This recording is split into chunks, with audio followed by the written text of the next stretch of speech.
Hi guys, I am here today with another little tidbit from the studio to help you with your practice at home. So Lizzie got in touch and said that she is having issues when she is doing her crow pose, which is that little arm balance. There's a tutorial on the Facebook page if you want to go back and have a look at that. Essentially saying she's having problems when she's rounding in general. This is something that we do hear from clients at the studio.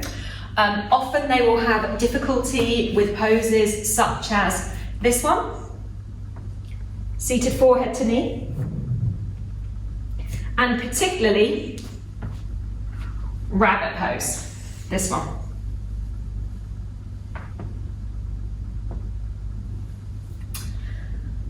So while it's difficult to diagnose exactly what's happening, because we're remote from one another, sometimes just a little bit of finessing of technique can really help out with a pose. So in both of those postures, the spine is rounding. So one of the big things to point out just from the offset is that we all have different shaped spines, which means that certain poses that we do or certain movements that we do with our spine will be easier for some than they are for others. So to take my back as an example, as you can see, I've got this kind of curve in my lower back. So the tendency is for my back to kind of go that way. So for me to round is quite difficult because I'm working against this curve that I have in my lower back. So to suddenly send my back that way is quite an extreme movement for me. So in poses such as forehead to knee, where the clue is in the name, forehead on knee, or rabbit pose, the one I just showed you, where I was in a ball on my forehead, forehead on knees, I find particularly difficult. It is very hard for me to get my forehead on my knee because to actually round my spine is such an extreme movement from where my spine sits naturally. So there's always going to be that's going on with your body. There's also things like just internally how things are made up, where things are placed. So it's not unusual for certain poses to cause a little bit of discomfort, and what we would always say is that pain is never a good thing, and if something is consistently causing you pain, always reach out to us and we will help you as best we can. So my one tip with this, at least to get people started, if you are feeling this kind of discomfort as you round forwards, is to really think about how you are rounding. So there is a tendency, because our spines are naturally, they become inflexible because we stop using them, to be honest with you. When we're born, we have lots of lovely fluid in our spines. That kind of degrades as we get older. Certain bits of our spine tend to kind of like clump together.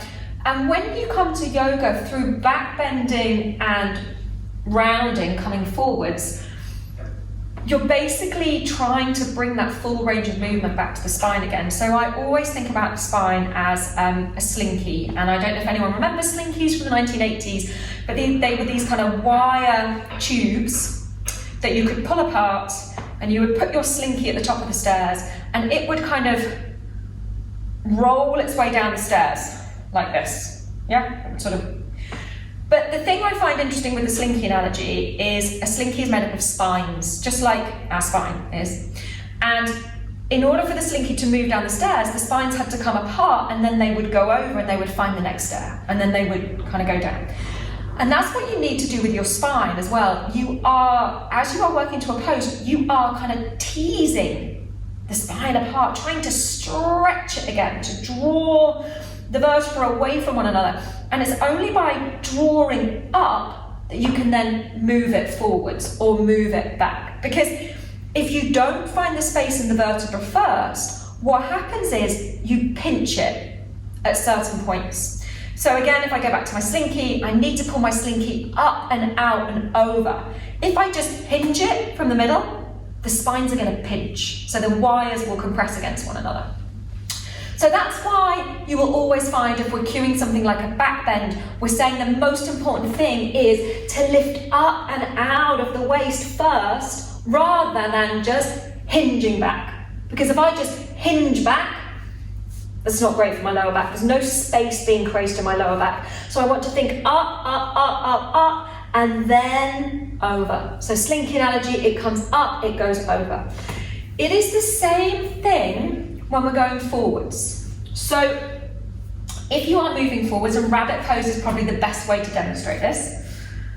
So rabbit pose is the one where you reach your hands back behind you, you grab a hold of your heels. Now sometimes in the studio, because we're kind of shortcutting the sequence, we're trying to get everything into an hour, you're in child's pose, we ask you to bring your forehead to your knees, and then we ask you to lift. If this is a pose that causes you discomfort, that probably isn't the best way to enter that posture. And I'm going to explain why. So if we did it in a more traditional way, we came up from seated, what tends to happen is, because most of our spine becomes inflexible, what we start to do is move from the bits that still have some flexibility in them. So for example, our head moves pretty freely because we turn our heads, we move our neck all of the time. So often, if we're down here and we do rabbit pose, all that happens is forehead goes to knees, pull, and we haven't pulled the entire spine apart. We've just initiated all of the movement from the top part of the spine, neck to top of head. So doing it a slightly different way can be really helpful. So if you bring your hands back behind you, you're just resting your hands on your feet. As you are rounding, the whole spine needs to be part of the movement. So if we start from the belly button, so you think your spine starts all the way down here. So you start from the belly button. You draw the belly button back. So again, you've got that belly button up and under. So if this is crow pose, for example, your balance, this bit is so important. You've got to take the belly, you've got to suck it up, suck it under. So can you see already, I've got this kind of round shape, I've pushed back slightly. So that bit of my spine is now starting to work in the opposite direction. Then I suck, suck, suck, suck, suck. So my round starts way back here, and then the final thing to come in is my head. Rather than just hinging from the bit that's most flexible, which is my head. So if I show you that one more time. So the round starts from way low down in the spine. So the belly button draws in. Everything in the lower back pushes back. And then, much like my back bend where I'm raising up, I want to suck, suck, suck, suck, suck, raise up, raise up, raise up, as if I've got a massive beach ball here in front of me, drawing in, rolling down over that beach ball to bring my head to the floor. And then I grab my heels and lift my hips. So if you have discomfort in this posture, which is taking your spine again in the same direction, again, it could be where you're moving from. So if we think about how we teach this pose, inhale, arms overhead, reach forwards, grab hold underneath the ball of the foot and kick. I can't kick. So often we're here, and then we'll tell you to round your spine. So what will happen sometimes is somebody initiates that movement from kind of the base of the ribs. So what then happens is the ribs lift, the chin pulls in, and my forehead's on my knee. But again, I've bypassed the lower back.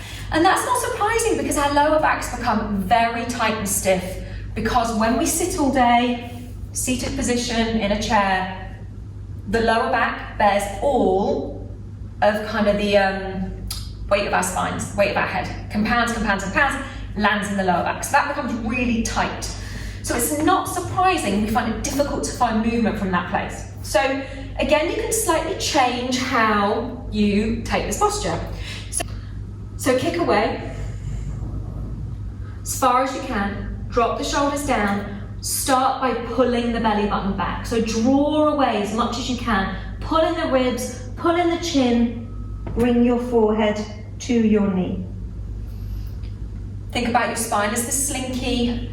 Initiate the movement starting in the lower back, not beginning at the ribs, which gives you that kind of pinching into the internal organs, and not just moving your chin.